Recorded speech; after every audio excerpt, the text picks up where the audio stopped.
Bonjour. Aujourd'hui, sur le cercle trigonométrique, nous allons placer les valeurs tangentes et cotangentes d'un angle. On reconnaît bien le cercle trigonométrique ici, mais on vient d'y ajouter deux axes. Verticalement, l'axe des tangentes, horizontalement, l'axe des cotangentes. À l'intersection ici, la tangente vaudra 0. À l'intersection de mes deux axes ici, la tangente vaudra 1.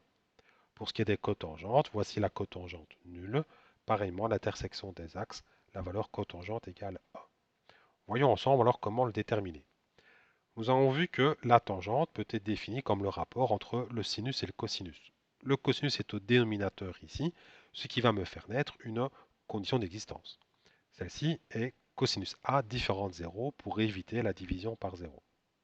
Nous avons vu déjà ensemble quelles sont les valeurs d'alpha qui me donnent un cosinus nul. Donc notre condition d'existence va être alpha doit être différent de pi demi, ou 90 degrés, plus k fois pi. Effectivement, si j'ai un angle de 90 degrés, son cosinus vaut bien 0. Pareillement pour l'angle de 3 pi demi. Graphiquement, qu'est-ce que ça nous donne alors? Si je fais évoluer mon angle, je vois que si je prolonge le deuxième côté de l'angle, je vais venir intercepter l'axe des tangentes. Ça va définir un segment de droite en vert ici, qui est la valeur de ma tangente. Si j'évolue ainsi, je vois que ma tangente va même au-delà de 1. Par contre, si mon angle vaut pi demi, eh bien j'ai un cosinus qui est nul. Je vois que le deuxième côté de l'angle est parallèle à l'axe des tangentes. Il va donc jamais venir l'intercepter. Ma tangente n'existe pas. Et c'est bien cohérent avec nos conditions d'existence. Si je passe à présent dans le deuxième cadran, je vois que je dois prolonger le deuxième côté de mon angle pour venir quand même intercepter l'axe des tangentes. Et c'est la valeur ici représentée par le segment en vert qui est la valeur de ma tangente. Ici, ma tangente, attention, elle est négative, puisqu'elle est nulle ici, positive de ce côté-là, négative en dessous. Si je continue le tour de mon cercle trigonométrique, j'arrive à l'angle plat, l'angle pi, je prolonge le côté de mon angle, je viens toucher l'axe des tangentes ici en 0, ma tangente est nulle. Si je passe à présent dans le troisième cadran, eh bien, je vois que je vais prolonger le deuxième côté de mon angle pour venir quand même intercepter l'axe des tangentes ici.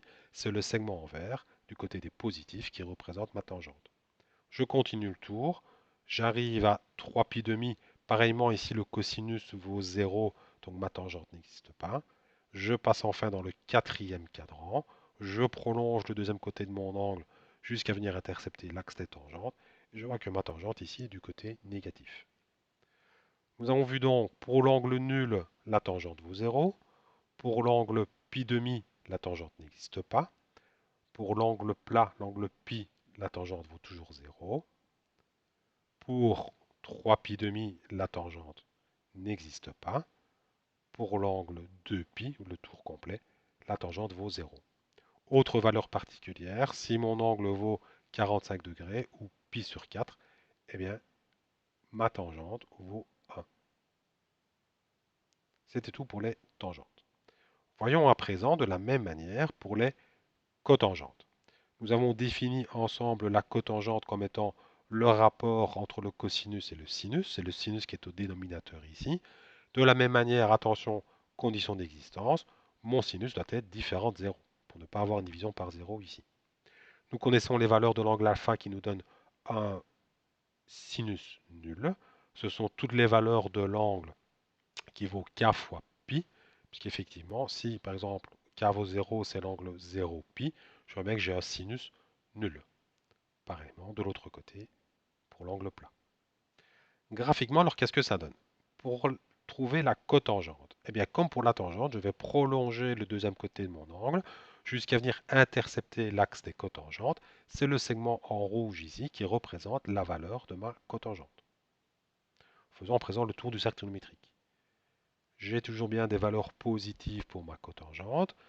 Si j'ai un angle qui vaut pi demi, eh bien, la cotangente vaudra 0. Je continue, je passe à présent dans le deuxième cadran. Je vois que si je prolonge le deuxième côté de mon angle, je viens bien intercepter l'axe des cotangentes, mais attention ici pour une valeur qui sera négative, représentée par le segment en rouge ici. Je continue mon tour, j'arrive à l'angle plat, l'angle pi. À ce moment, je vois que mon sinus vaut 0. Ma cotangente n'existe pas. Effectivement, le deuxième côté de l'angle ici est parallèle à l'axe des cotangentes. Je ne vais jamais venir l'intercepter. Ma cotangente n'existe pas. Je passe dans le troisième cadran, eh bien, je vais devoir prolonger le deuxième côté de mon angle, mais de l'autre côté cette fois-ci, pour venir intercepter l'axe des cotangentes, représenté ici par la valeur en rouge. Je passe dans le quatrième cadran. Je dois prolonger pareillement le deuxième côté de mon angle pour venir toucher l'axe des cotangentes. J'ai une cotangente ici qui sera négative. J'arrive enfin à l'angle 360 degrés ou 2π. Pareillement ici, le sinus vaut 0. Ma cotangente n'existe pas. J'ai mon côté qui est parallèle à l'axe des tangentes. Nous avons pratiquement terminé. Faisons le tour maintenant, voyons, pour voir les signes des tangentes et cotangentes. Si je suis dans le premier cadran, eh bien, à la fois ma tangente et ma cotangente sont positives. Si je suis dans le second cadran, je vais avoir une cotangente négative et une tangente négative. Si je passe à présent dans le troisième cadran, eh bien, j'ai de nouveau mes tangentes et mes cotangentes qui sont positives. Dans le quatrième cadran, je vois que j'ai une tangente négative, une cotangente négative. Et ceci est cohérent avec le signe des sinus et cosinus. Si je prends par exemple la tangente ici, je vais avoir un cosinus qui est positif, mais un sinus qui est négatif. Ça me donne bien une tangente qui va être de signe négative. Pour la cotangente, ici, je suis avec un sinus positif mais un cosinus négatif. Ça me donne bien une cotangente négative. Et je peux faire le même raisonnement pour tous les cadrans.